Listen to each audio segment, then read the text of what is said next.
This tutorial will show you the setup and basic tools for creating your clock face using the program 2D Design. The 2D Design program is located on your computer desktop. Double-click on the icon to open it. When you first open 2D Design, you will see a box pop up asking for login details. You can ignore this and just click to the side. The first thing we are going to do is to set the size of our drawing area to the size of the material that you will each have access to. To do this, go to Setup at the top of the page, then Drawing, and then Layout. You will then need to click on the option called User Defined. The first set of measurements, the material size, we are going to set the X value to 300 mm and the Y value to 200 mm. We are then going to set the design guide measurements to the same values, 300 by 200 mm. Once that's done, click OK.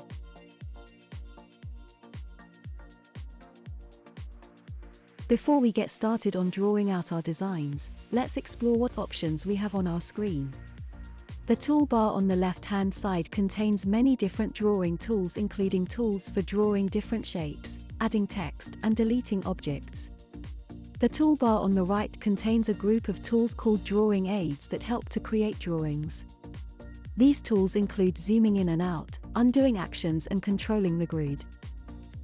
The grid is the dots that you can see on the page here. We can change the distance between these dots and use them to help us to keep whatever we are drawing accurate. We probably won't need to use them very much in this project, but it is useful to know how to change and use the grid lock tool. So let's explore that now. To change the grid spacing, double-click on the icon on the right with the 9 dots. Let's change the grid spacing options to 5 mm to experiment with this feature. Once you have changed the X and Y values to 5 mm, click OK. You'll notice that the dots are now closer together. If we select the grid lock tool underneath and then select one of the drawing tools, you'll notice that your mouse cursor will snap to the grid dots. We'll turn the grid lock tool off now so that we can experiment with the drawing tools with a bit more freedom. For this project, I would recommend setting your grid spacing to 1 mm. When you do this, it might look like your grid has disappeared altogether, but don't panic. If you use the zoom in button, you'll see that your grid is still there, it's just very small. With most of the drawing tools on the left, if you click and hold down on them, they will reveal additional tools. It will tell you above the tools what each one does, though it's not always very clear from the tool description what that means, so you may have to play around with the drawing tools to find out for yourself. Once you've spent some time getting to grips with the different drawing tools, you'll be ready to start drawing out your clock design. Before you get started on that, let's talk about how your drawing in 2D Design will translate into a laser cut object. The laser cutter works by using a high-powered laser to cut through sheets of material. We can program the laser to cut at different strength to either cut all the way through the material, or to cut just on the surface. This is known as engraving.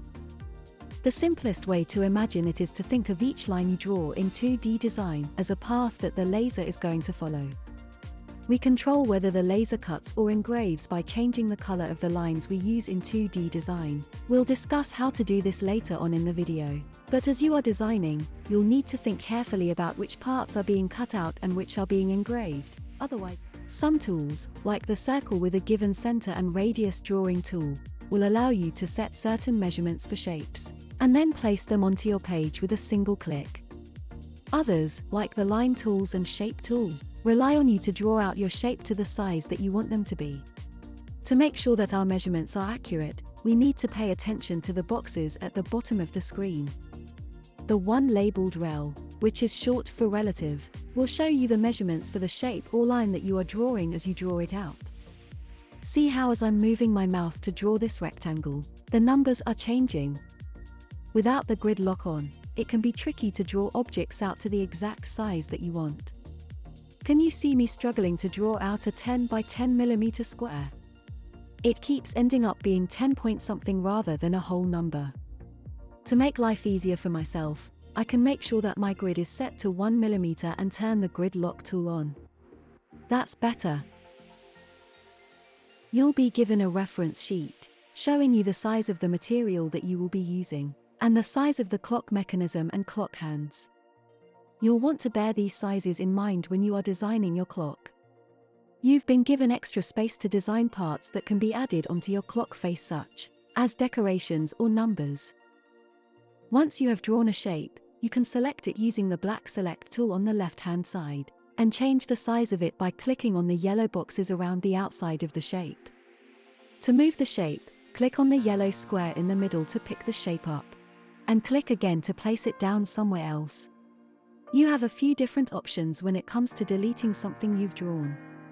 You can click on the Del Any button to delete a whole shape, or click and hold on the Del Any button to access extra options. The most useful of these is the delete part of an object between the two nearest intersections, which will allow you to delete part of a drawing. As you can tell, they weren't very creative when they were naming their tools in this program. If you want to undo an action, you can click on the Undo Last button on the right. The version of 2D design that we are using is a bit old and clunky, and only allows you to undo one action. So plan what you are going to do carefully. To select multiple shapes to move, resize, or delete them, click and hold down with your mouse near the objects and drag outwards. This will create a pink box. Once you let go with your mouse, everything inside the box will be selected. Adding text is really easy in 2D design. You just need to select the text tool from the drawing toolbox. It's the ABC icon. Once you've selected the text tool, click where you would like your text to appear. A box will pop up, allowing you to add your text.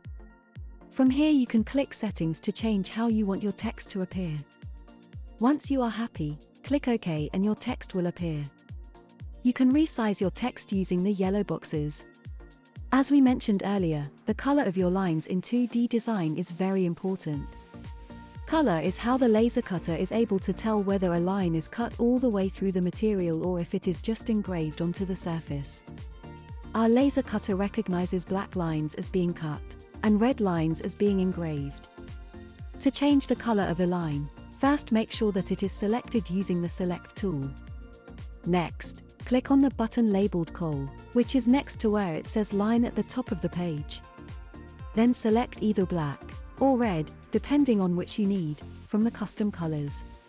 If you want to save yourself some time, you can use 2D design to trace images from the internet.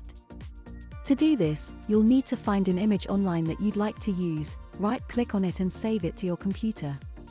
Note: some images these days save as a new file format called WebP, which aren't recognized by older programs. You may have to find alternative images if 2D design does not recognize your file. To import your image into 2D design, go to Bitmaps at the top of the screen, and import bitmap. Choose the image saved to your computer and click Open. You can leave all of the options as they are, and click OK again. Once your picture has imported, you may need to resize it to make it bigger or smaller. In order to laser cut or engrave this image, we need to trace the image. To do this, go to Bitmaps at the top of the page and select Contour Bitmap. We are going to set the contour spacing to 0, and then click OK. The more detailed the image, the longer the contouring can take. Black and white, or line art images work best. If an image is too detailed, it won't contour well. The contour will appear on top of the original. Use the black Select tool to separate the new image from the old one. You can then delete the original image. You may need to use the delete tools to clean up any extra lines that have been traced. Now you should have a pretty good understanding of how to use 2D design to create your clock. Remember, you can always refer back to this tutorial or your worksheet if you get stuck. Happy designing!